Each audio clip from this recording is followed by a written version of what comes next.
Halo teman-teman semuanya, kembali lagi di channel School Computer Training Kendari, ya, tutorial education tentang teknologi informasi dan komunikasi. Kali ini kita akan mempelajari atau membahas terkait tentang Python, ya. Jadi di video kali ini bagaimana kita mencoba untuk memahami apa itu Python dan bagaimana cara kerja Python, kemudian kenapa harus menggunakan Python. Sudah siap semuanya? Kalau sudah siap semuanya, mari kita let's go.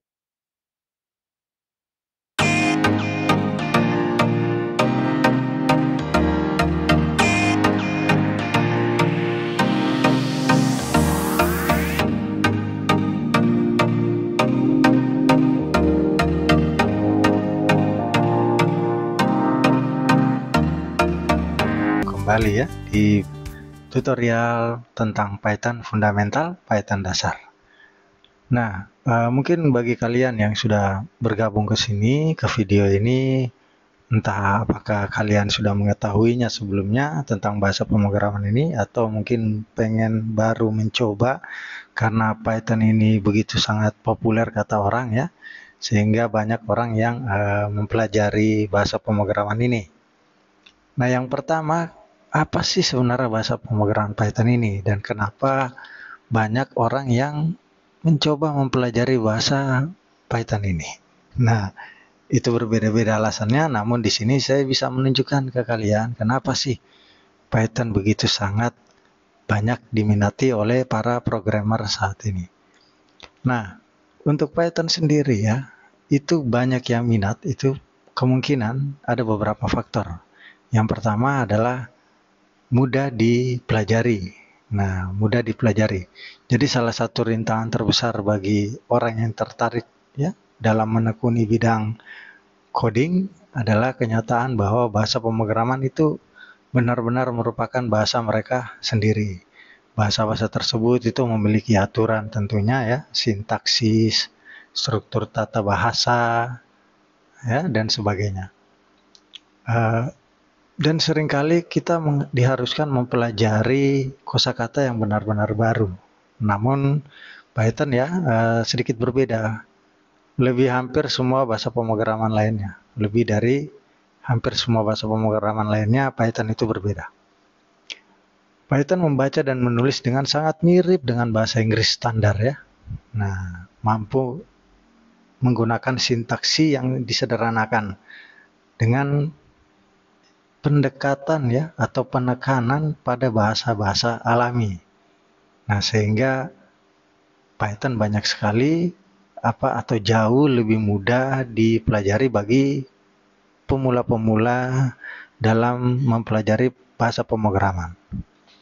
Nah, kemudian yang berikutnya karena free ya, gratis. Nah, karena Python gratis untuk digunakan ya, dan dia didukung oleh faktor-faktor misalnya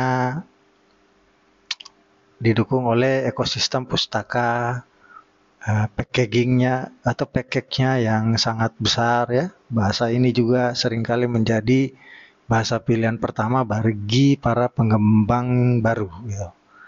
Nah, ya, jadi mengapa Python adalah menjadi pilihan terbaik bagi mereka yang belum memiliki pengalaman pengkodean yang tepat. Nah, itu dia ya. Kemudian yang berikutnya adalah dinamik. Nah, jadi bahasa pemrograman ini begitu dinamik.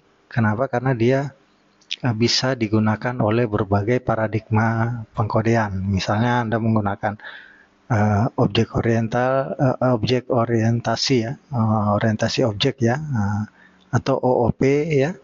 Kemudian bisa juga digunakan untuk prosedural ya, struktural. Jadi dia bisa menggunakan paradigma pemrograman yang barusan saya sebutkan tadi. Berikutnya multi-platform. Nah, multi-platform ini artinya dia bisa digunakan untuk mengembangkan sebuah web. Nah, jadi bisa digunakan untuk web. Selain untuk web juga dia bisa digunakan untuk mobile apps dan juga bisa digunakan oleh desktop apps. Jadi sangat multi platform, karena kalau ketiga ini sudah bisa dilakukan dengan bahasa ini, maka itu sangat lengkap sekali. Berikutnya di Python itu kenapa? Karena dia sangat populer sekali, ya tren ya. Kenapa? Karena banyak orang sekarang yang membicarakan soal data science. Nah, data science itu kalian sudah sering dengar ya, bahwa data science itu sangat populer sekali saat ini, profesi yang dicari-cari saat ini di Indonesia juga. Ya, jadi baik sekali bagi pemula, ya, menarik untuk menjadikan pilihan yang andal sekali dalam ilmu data dan juga analisis data. Jadi data science kan berhubungan dengan data, jadi tentu sangat menarik sekali untuk ilmu data. Begitu juga machine learning ya, sangat populer saat ini. Machine learning untuk melakukan pembelajaran mesin, jadi bisa digunakan ya dengan bahasa Python. Kemudian untuk data analisis, ya data analisis karena tadi kita bilang dia berhubungan dengan ilmu data, jadi banyak sekali orang yang tertarik dengan mempelajari bahasa Python ini, apalagi para matematis ya, para statistik. Nah, itu sering sekali menggunakan bahasa pemrograman ini. Kemudian bisa juga digunakan untuk robotik. Nah, bahasa Python ini bisa untuk robotik.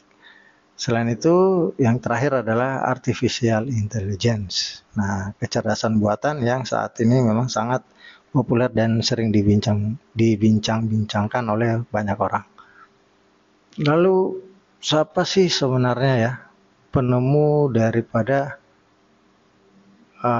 Python ini, dan kenapa Python itu sangat populer? Nah, Python itu sangat populer karena yang pertama dari cara penulisan sintaksnya. Itu lebih sederhana, misalnya kayak kita mau mencetak hello world ya. Nah, itu cukup dengan perintah sederhana ini. Itu di Python. Kemudian kalau bahasa lain kita bandingkan, misalnya Java itu mesti modelnya seperti ini, hanya untuk menampilkan hello world-nya. Bisa dibandingkan ya, betapa singkatnya kalau menggunakan bahasa Python ini. Nah, lalu siapa penemu Python ini? Karena ini begitu sangat populer dan begitu sangat memudahkan ya bahasa pemrograman Python ini, kata orang. Jadi penemunya sebenarnya itu yang mana sih gitu ya? Nah, penemunya adalah Guido van Rossum. Ya, jadi ini penemu daripada Python itu, bahasa Python. Nah, di sini di tahun 1989 ya, mencoba untuk merilis Python ini awalnya ya. Nah, untuk sejarah dari Python ini ada beberapa ya perkembangan versinya, mulai dari versi 1 sampai yang hari ini adalah Python 3.13. Dan di tutorial ini kita kemungkinan akan gunakan versi yang 3.13 atau mungkin 12 ya, 12, karena kalau di komputer saya saat ini itu menggunakan versi yang 3.12. Namun bisa saja kalau teman-teman menggunakan 3.13. Nah, untuk sejarahnya sendiri ini seperti ini ya. Sebenarnya Python itu sudah sangat lama ya, dari 1994 sampai di terakhir ini di Oktober 2024 ada Python 3.13, dan hari ini juga masih menggunakan Python terakhir 3.13.1. Itu sejarah terkait Python. Nah, kemudian apa yang dibutuhkan ya untuk belajar Python gitu.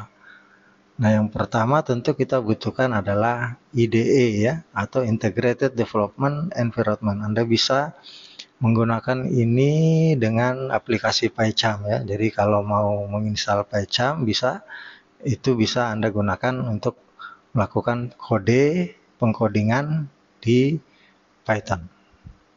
Selain itu ada juga Interactive Python Shell. Nah, Interactive Python Shell ini bisa digunakan kayak misalnya Jupyter ya, Jupyter Notebook, atau misalnya Anda bisa menginstal beberapa aplikasi yang bisa digunakan secara interaktif untuk bahasa Python. Dan yang paling terakhir di sini bisa Anda gunakan yang namanya text editor. Text editor ini banyak ya yang bisa Anda gunakan. Salah satunya misalnya Sublime Text, Visual Studio Code ya, dan lain sebagainya. Dan untuk tutorial kali ini kita akan menggunakan yang namanya Visual Studio Code karena memang ini merupakan editor populer dari saya sendiri dan Anda bisa menyesuaikan atau mungkin menggunakan editor-editor lain. Jadi seperti itu teman-teman ya, pengantar tentang